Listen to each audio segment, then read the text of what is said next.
Tonight's walk, we are going down East 4th Street. I started at Hawthorne, and I think we go all the way to Romare Bearden Park. Here we are on East 4th, outside of the historic Charlotte downtown. If you look at some of the signs, it has a 1940s strip feel to it. On the left-hand side is an art gallery that's a little bit higher end, and then following it is the store called The Bag Lady. And I'm assuming they sell bags. I don't really know. It was nighttime, so I did not go in. East 4th Street is turns into Randolph, which is a major road to the suburbs in the old Sharon Township. And it's effectively a traffic sewer in most of the daytime at rush hours. It gets backed up, which is good because the speeds are slow, but there's a lot of noise and fumes. On the right-hand side, we see the parking deck for Central Piedmont Community College. There's a fantastic view of uptown Charlotte if you go to the top of that roof deck. If you're ever shooting any sort of gritty or not gritty, you just want Charlotte skyline as a backdrop. That's a fantastic place for it. But on the left-hand side is a small untended patch. I tried to shoot it just to capture the fact that life will grow even in these very urban conditions. But the low light made it harder to capture. On the left-hand side is a Domino's, a tobacco and vape shop. Looks like they have a big collection of water pipes. And then there's Devil's Logic Brewery. That's a brewery that I go to from time to time. They celebrated Lunar New Year this year. They had a big celebration, which was fun. Brought the kids. Their beer is decent. And they also have a nice deck, a roof deck with a good view of uptown Charlotte. As you can see, we're about to cross kind of a major road. That road is called Charlottetown, I believe. It was originally Independence Boulevard back in the 30s and 40s. It was the bypass route around Charlotte back when these neighborhoods were far, far, far more suburban. And we still see vestiges of the early to mid 20th century in the form of a tire shop and sort of a strip mall parking lot. It's not, sort of doesn't match the more urban character of the rest of the neighborhood. I expect that to change. These Woody's Auto Services, they're becoming more and more endangered, I guess is the word to use, in that they are there and then they get developed into something much bigger. But location, I suppose. And this location's pretty decent in a lot of ways. So we're fully in the Central Piedmont Community College campus now. It's actually a very pleasant part of the walk, particularly when the traffic's lighter, because we start to see the skyline of uptown come clearer. Once you cross over Charlottetown, the canopy kind of disappears, and we can see the skyline of Charlotte backlit by, I think, nautical twilight. But the buildings on the left-hand side certainly have that college feel. CPCC is a commuter school, but its location is just truly amazing in that it's adjacent to what is now one of the top 20 cities in America, possibly in North America. Not quite sure about that. Certainly top 50 cities in North America. But the legacy of the car dependence that enabled Charlotte to grow as large as it did is that we have this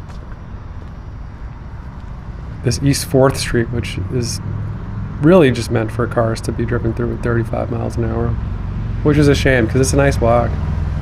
There's a lot to engage with in terms of landscaping and scenery. as we descend the hill towards the Sugar Creek Greenway, we'll see a big open space on the left after we cross over the street. That is the Thompson Park, and there's a chapel in there, St. Mary's Chapel. It's a beautiful brick building. They do very, very, very light horticulture there. They have a diminutive rose garden, but they have a lot of space. But the rose garden itself, I was able to do a photo shoot with my children in April or late March, which was fun because most of the trees and flowers had only started to bloom. They were still budding in a lot of cases, but the roses that had been planted were deep red, and it was just nice to see the green shoots of spring. And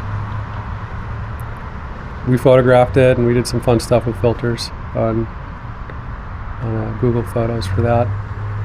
And that you can kind of see that empty space on the left-hand side across what's called Kings Road, and that's where the chapel is. I actually have in my living room a watercolor drawing of St. Mary's Chapel in the Charlotte skyline around the end of the first decade of the 21st century. And the skyline's a little different, and the view of the greenway is a little different too. They had just installed the greenway at that point, so it's a lot less grown over than it is now.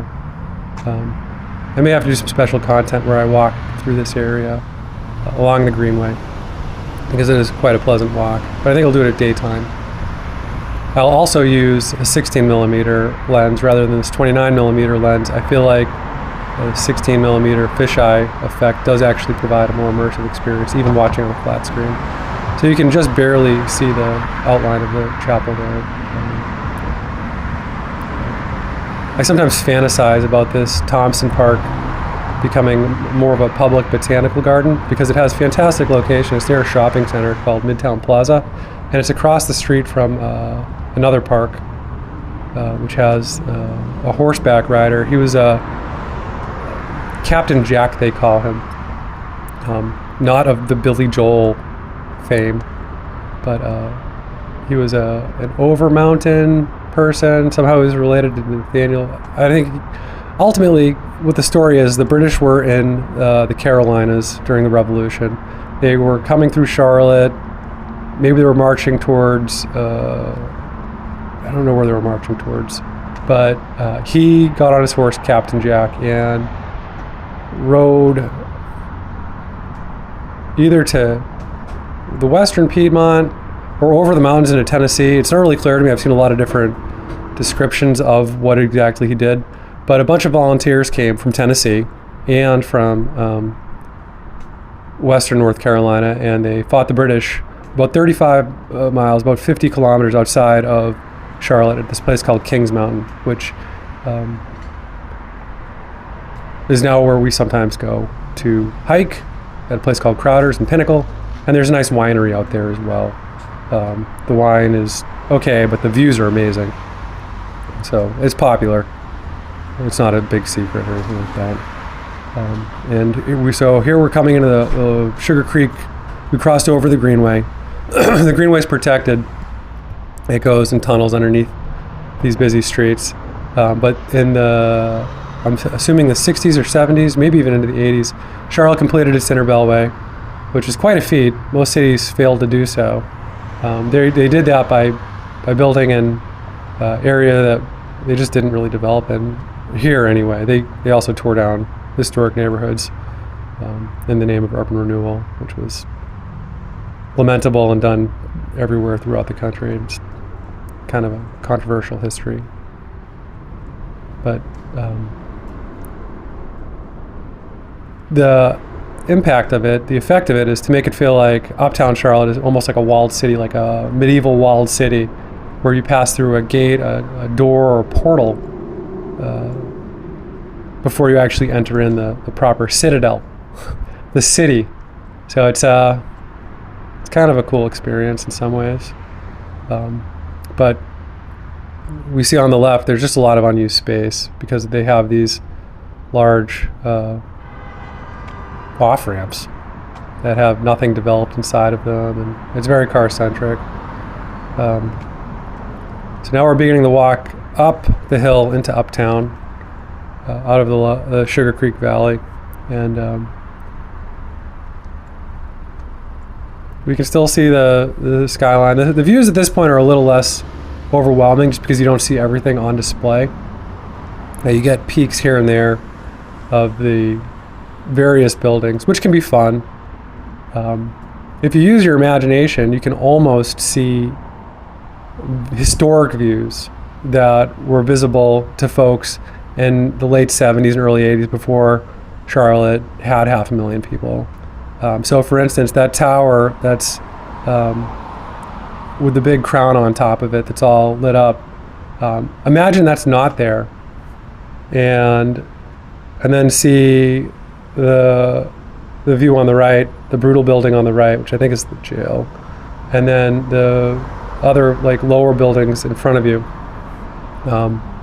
and that's a view that's just persisted. So if you're ever editing the footage, or you wanted, and you have the ability to change the cars, to replace the cars with cars from the 1970s or early 80s, and assuming you can do that, you can definitely erase out the postmodern stuff that they built in the late 80s, 90s, and into the 2000s. Now this courthouse I think is new. So that's the Mecklenburg County Courthouse. If you have jury duty or other business at the court, that's where it is. Parking. This is part of Civic Center, basically. This is that street, McDowell Street, I talked about in a previous video being a cool place.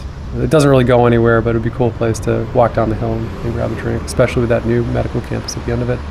And there's even more development happening. There was this old parking lot that I once tried to do land sailing on, not successfully. I had this screen that I put a trash bag on top of, and I tried to pull myself around on rollerblades. In any case, that parking lot is now all torn up, and it looks like they're building another building next to it. So there's a huge amount of growth happening on that part of McDowell. But on the left-hand side is the courthouse. There are each of those squares on the left-hand side. I didn't stop to interact with them, but they have some abstract concept and its definition and how it's relevant to like society. I don't know if they're like liberty or justice or whatever. It's something I could do special content on, just presenting it. It's a big piece of public art that I don't think is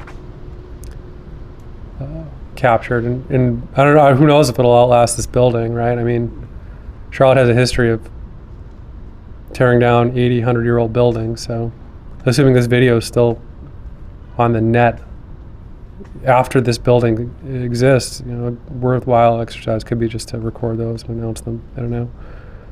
And then across from the courthouse is more civic center buildings. I don't know who specifically is in that office there. But it reminds me of, in New York, Gold Street. The office is at Gold Street, which is where I used to park my bicycle when I interned. And then I guess Bloomberg had his offices there when he was the mayor in like City Hall, 'cause it was a 200-year-old building. Who would have thought it was uncomfortable to try to do work in a 200-year-old building? I actually once went inside of it too, and I feel like the ceiling was crumbling, but that was a long time ago. Who knows if they've improved it since then.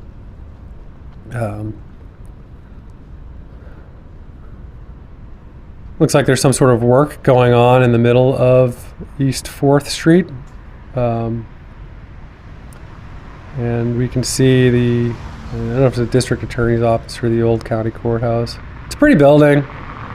Those old world buildings. Charlotte's got a bit of a collection of them, especially on this side of town. They tore down a lot of the buildings in the center city along Tryon Street. They kept a little in the old 4th Ward, but those are wooden. They're not like, they're impressive, but they're just residential structures. But like big institutional buildings, a lot of them were either moved or demolished in the name of progress, which is something that a lot of places did. But there were also a lot of industrial buildings, from what I understand. There's some neat public art I saw there. I think if there was concrete around those, people would try to skateboard them. So I bet you could jump off that rail and try to land on the sidewalk. There's another big civic center building on the left.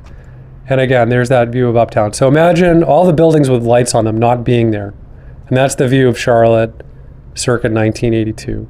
There's a place out on Monroe called Common Market, and they have a skyline painting of Charlotte with just that skyline. There's also the original Pancake House on Charlottetown that we crossed over, which I go to in the wintertime. Take the kids out. I call them flapjacks. I'm not a pancake person for whatever reason. I like waffles. But they also have a view, a skyline portrait of Charlotte from the early 80s. It's significantly different. So for me, I grew up in the Northeast, and some of the cities largely preserve their skyline from the 80s. I mean, there have been a few additions, but by and large, if you looked up at it, you'd be like, oh, that's the same as it's really been since 1985.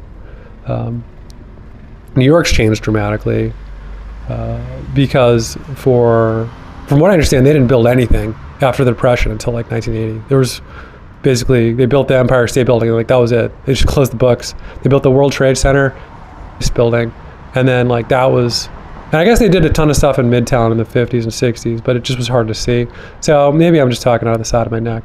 But in terms of like big skyline changing, particularly from the water and that in downtown, none of that stuff happened until the 80s, with a few limited exceptions. But a lot of the northeastern cities, they didn't really change. I mean, they're just familiar. It's kind of the same. They've been slow growth, not big spurts of growth. So it's just as familiar as it's ever been.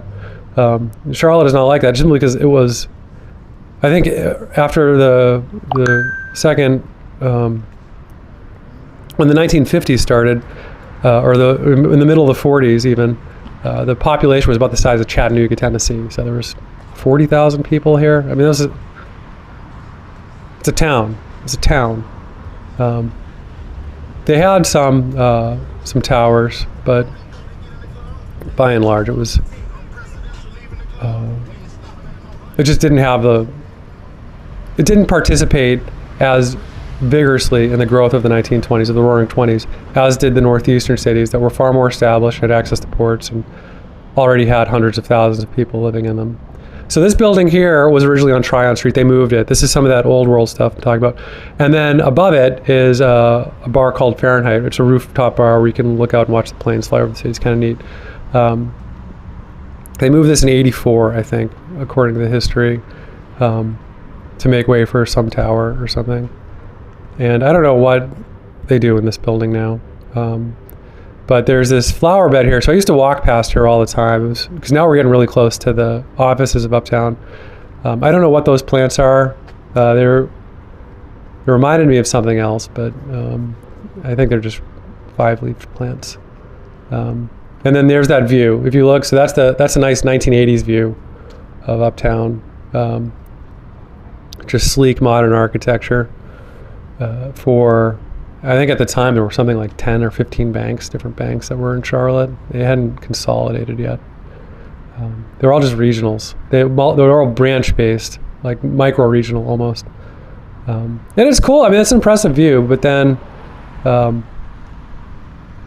in the 1980s, banking became really big business because interest rates went from 20% down to I think like 7.5%. There's just a lot of money to be made. On the left-hand side is the old cotton platform. So Charlotte, before it was a banking hub and an infrastructure hub, was a big cotton exporter. It had mills. They built the mills after but the platform was on the left-hand side, that big parking lot. That was the old Southern Railroad, I think, or they might have called it the Carolina Airline. I don't know what it was. It was some railroad scheme, and all of the cotton throughout Mecklenburg County would be brought in horseback to there, and they'd load it on a train and send it to other markets. And if you turn left there's a church, and in front of it is a positive message signed by artist Stephanie Mills, I believe, or at least someone faked her autograph. I don't know if it's real or not. But if you never knew love like this before, go check it out. It's something to see. That whole section of town where that street art is located, to the left and largely behind us now, it was called Brooklyn Village. It was in the middle of the 19th century, a lot of folks who found themselves recently emancipated came there to work, initially loading logs, clearing the forest, and sending the logs elsewhere. And then the cotton, I don't know how it was set up economically, and then exporting cotton. And then they built mills. The mills were across the train tracks, across the hill, about where we're going to the park. There were some mills there. There was also just heavy industry mills, because that's where the mines were. But it was called, Third Ward, and that's where a lot of the heavy industry was at the time. And then because of those mills, they needed to develop a power source. That power source was funded by Southern Power, which later turned into Duke Energy, and that's the whole story. So I think the energy company spun off a ton of cash, which led to the banking and yada, yada, yada. The rest is history. But as you can see, as we get closer to Uptown, so there's College Street. So you may have remembered, College Street is named after Queens College. So there's a college in Charlotte called Queens College. There's a college in Charlotte called University of North Carolina, Charlotte. And there's a college in Charlotte called Central Piedmont Community College. And then there's another college in Charlotte called Johnson C. Smith University. So Queens College is the oldest one. It was I think it was an all-girls college initially, or all-female college, all women's college, from the turn of the century. When they developed the first suburbs around the streetcars, they moved out to a neighborhood called Myers Park. But the name College Street stuck, because that's where the college was. College Street was connected to the old bypass, the Independence, US 74. Basically, it would come up to just touch where College Street started uptown, then would turn down what's now called Brooklyn Village Boulevard, and then out to Charlottetown. So these buildings in the 1960s and early 70s were built back when that was the way into town, both from east, west, and south. And it still has a long way to go to becoming really a super interesting place to walk. But on East 4th Street, sort of off College, they've already begun the process of showing what you can do, I think.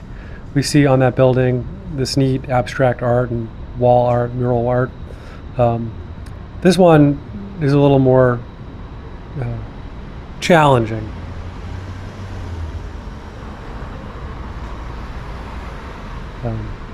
I'd like to know what the artist was what their message was with that. But then we see here kind of a more fun, smiling face, throwing the peace sign, and then a person dressed up like a dinosaur building a tower that says peace as well. So that's a positive message. I really do like that these megalithic walls are being decorated with human scale art, or slightly larger than human scale art, but impressive scale art that matches the scale of the wall that it's mounted on. It makes it more engaging and walkable. I like how they're trying to adapt it and reuse it. You can see here is just an old alleyway next to a parking garage that they've done something with. I mean, you can imagine that becoming sort of an encampment. So it's good they lighted it and tried to make it a little more accessible. And on the right-hand side, you'll notice there's a bike lane. There's been a bike lane pretty much the entire East 4th Street. I used to commute on it. It was pretty hectic in rush hour in the morning, but by and large, I didn't feel like I was at risk. But I definitely felt undersized. I'll say this, on a bicycle, that 20th century architecture, it feels less imposing. Even at just bicycle speeds, you pass through it much faster, and it makes a big city like this feel a lot more traversable, which is great, and human-sized. You get a decent workout while you pass through it. So here are some more buildings. I don't know what the story is with this one. It's a big tower. I never really noticed it until I walked through East 4th. It's one of those ones you just kind of It's kind of a no man's land, this part of Tryon Street. It's past 2 historic power centers.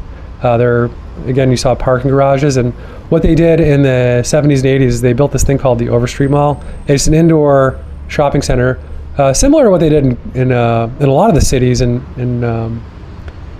New York. I don't know if they did one, but I know Minneapolis has one. I think Boston has one as well, where you just start at one train station and you go in these elevated catwalks from building to building without ever having to step foot on the street. I think the thinking was that like it would be good in the hot southern summers, whereas in the northern cities avoid the winter. They do it in Canada too. They have one in Toronto and in Montreal that I've known anyway. I don't know if they have them elsewhere. I'm sure they do. But the effect is to remove pedestrian traffic from the streets, which I guess in the 70s and the 80s, the cities were a little more dangerous and a little seedier, so maybe it was a good thing at the time, but I don't want to say trickle-down economics was a good thing or a bad thing, but it seems like the streets have improved since the 1980s. And I don't know if it's like this unquantifiable benefit or not. If there's any academic research into that, I'd be kind of curious. There was this book when I graduated college called Freakonomics, which tried to say that like leaded gasoline or removing lead from gasoline led to a decrease in crime or something, and who knows if that's true or not. And, who knows if trickle-down economics led to nicer streetscapes, more walkable cities. I don't really know.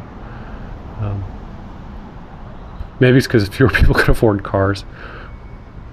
Who knows? But here are some condo towers that were built around the turn of the millennium,